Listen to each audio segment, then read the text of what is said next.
The woman who destroyed her own home. Don't stand there like you're innocent. Amaka's voice sliced through the morning air like a machete through cassava stems. The compound, which moments before had hummed with gentle sounds of sweeping and water pouring, went silent. Women froze mid-motion. Children stopped their games. Zainab stood in the center of the courtyard, a clay pot balanced on her head, her wrapper tied simply at her waist. Her eyes remained lowered, not in shame, but in that quiet way she had. "You heard me," Amaka continued, stepping closer, her jewelry catching the sunlight. "Don't pretend you don't understand what I'm saying." Neighbors appeared in doorways. Some pretended to be passing by coincidentally. Others didn't bother with pretense. They simply stopped and watched. In a compound where walls were thin and secrets thinner, confrontation was community property. Zainab's lips remained closed. She didn't defend herself, didn't explain, didn't plead. She simply stood there, present but untouchable, like water you couldn't grip. And everyone waited for her to respond. She didn't. The courtyard filled without invitation. People gravitated toward conflict like moths to lamplight, drawn by something they knew might burn them but couldn't resist watching. Amaka paced, her movements deliberate and theatrical. She gestured widely, her hands painting her grievances in the air. "Let everyone see," she announced. "Let everyone bear witness to what I'm dealing with." Zainab remained seated on the low wooden stool near the compound wall, her hands folded gently in her lap. She didn't fidget, didn't look around nervously. Her stillness was complete, almost unnatural in its calm. Whispers rippled through the gathered crowd like wind through palm fronds. Speculation passed from mouth to ear. Old grievances were remembered. Amaka smiled then, a wide, satisfied expression that didn't quite reach her eyes. She was enjoying this. The attention. The stage. The power of being the one everyone watched. She fed on moments like these. The validation. The confirmation that her voice mattered more than others. Someone in the crowd mentioned Sadiq's name casually, just a passing reference in whispered conversation. The air itself seemed to shift, growing heavier. Several people glanced nervously at Amaka. Others looked at Zainab. Amaka's laugh came too quickly, too loud. "Sadiq. What does his absence have to do with anything? He's a busy man. Important business. Everyone knows this." Her explanation tumbled out rushed and defensive, answering questions no one had actually asked. Zainab's eyes, which had remained lowered throughout, flicked upward for just a moment.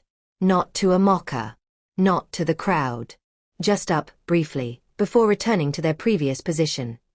That single glance somehow said more than all of Amaka's words combined. The name hung in the air between them now. Sadiq. Wealthy. Influential. Respected. And notably, conspicuously absent. Why did that name land so heavily?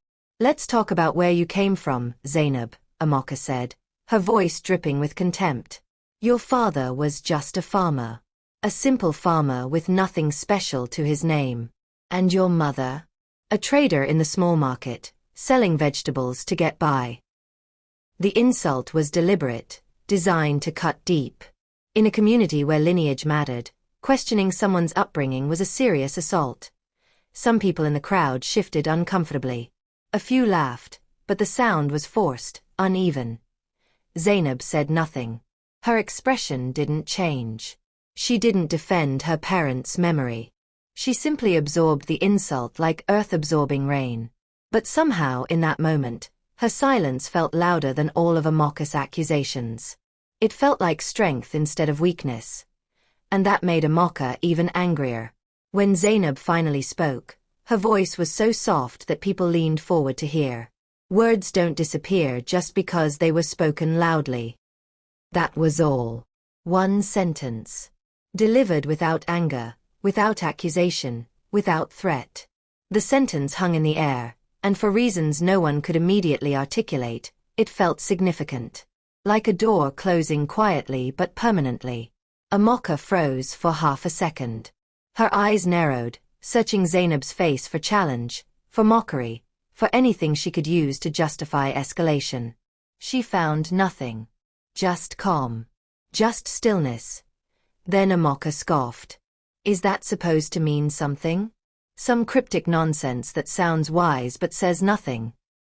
She looked around at the crowd, inviting them to join her dismissal. Some nodded. But their nods looked uncertain. Zainab stood slowly, smoothly, with the grace of someone who had decided something internally. She adjusted her wrapper with one hand, then walked away. Not running. Not stomping off in anger. She simply left the courtyard calmly, her back straight, her steps measured. Behind her, Amaka remained, arms crossed, chin lifted, soaking in what she interpreted as victory. She looked around at the assembled neighbors. See? She ran away. I won. Some people murmured approval.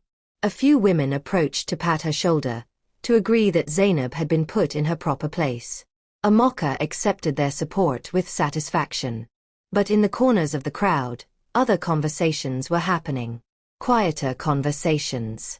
Questions being asked about whether leaving with dignity was actually defeat or something else entirely. Why did some people look uncomfortable celebrating? At home that evening, Amaka recounted the confrontation to anyone who would listen. She described every insult, every moment of Zainab's silence. You should have seen her face, Amaka said. She had nothing to say. Nothing. She just walked away like a coward. Her husband grunted non-committally. Her children listened with glazed expressions. But Amaka needed more. The praise felt thin. So she added details that hadn't quite happened. Made her insults sharper in the retelling. Made the crowd's approval more enthusiastic. She embellished until the story felt bigger, more worthy of the satisfaction she thought she should be feeling. But even with all the additions, something was missing. The victory tasted bland. The triumph felt lightweight. She went to bed that night having won the confrontation completely. Yet satisfaction still didn't come. And she couldn't understand why. The next morning, Amaka arrived at the market later than usual. She approached her usual spot expecting normal greetings, the deference she'd grown accustomed to. The response came slower than expected. Traders who normally called out enthusiastically offered quieter acknowledgments. Greetings came with less warmth, less eagerness. Mom and Gozi, who always saved the best tomatoes for Amaka, avoided direct eye contact. Everything is here. Choose what you like. No special selection. No insider pricing. Just transaction. Amaka noticed the shift but dismissed it immediately. Mom and Gozi must be tired. Having a bad day, it couldn't be about yesterday.